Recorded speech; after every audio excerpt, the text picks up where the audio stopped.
Hey YouTube, Paraborn here, back again with another money making video. Today I'm going to be talking about farming and showing you guys my profitable farm route. I hope you enjoy.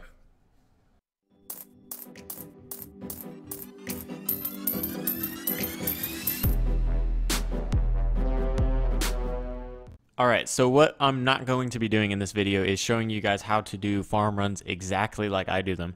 And the reason I don't want to approach the video like that is because there isn't ever really a bad time to start farming. You don't need everything that I have to do farming efficiently. I'm just going to touch on the more important things really quickly, and that said, if you have any questions about anything you saw in the video that you want to know how to do or what the requirements are for or whatever, just leave a comment and I will reply and try to help you however I can.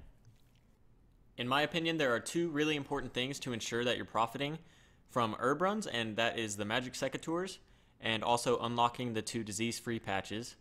The magic secateurs are really important because they increase your yield by 10%, and you can obtain those by doing the quest Fairy Tale Part 1.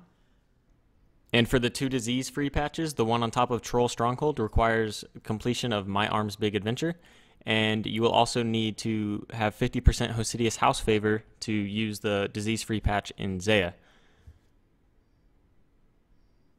Now, with all of that out of the way, if you guys don't have the requirements to do some of these things, like completing My Arm's Big Adventure, don't let that stop you from starting farming. You don't need to have that completed to be profiting and for farming to be worth your time.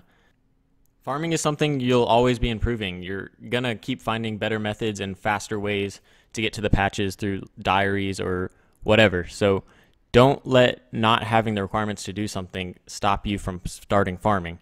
You're going to want to be doing your farm runs while you work towards improving them. Some of you might be wondering why I didn't mention the Lunar Spellbook as one of the most important things for farming. And yeah, it is great for farming, but it's not needed to do efficient farm runs.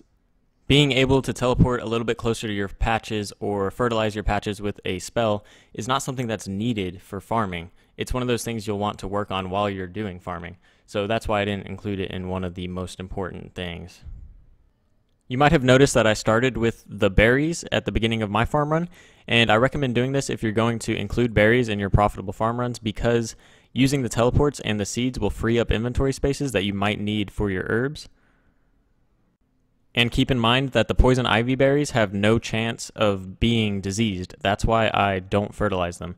If I was using another berry, I would be using fertilizer on it. Another thing to notice is that I clean my herbs while I'm on the way to another patch, and this is also why I start at the Canifis patch. The Tool Leprechaun at the Canifis patch is out of the way of the route you take to get to the patch.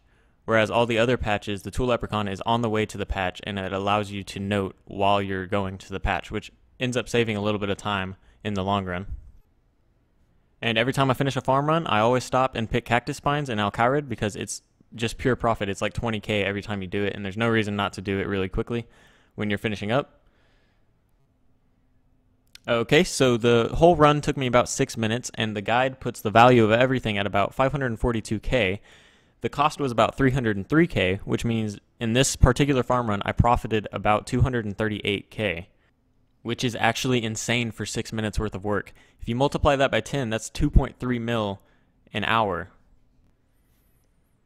Now, I did get a little bit lucky on the herbs. I don't usually get 52 of them. I think you can expect an effective hourly profit of 2.1 to 2.2 mil. And by effective hourly profit, what I mean is if you could do this for an hour straight, you would profit about 2.1 to 2.2 mil. So I hope this video maybe made some of you realize exactly how profitable farming can be, because it is one of the best money-making methods in the game, in my opinion. Alright, thank you guys for watching, and remember, the best money-making method in the game is smashing that subscribe button. So I'll see you guys in the next one. Peace.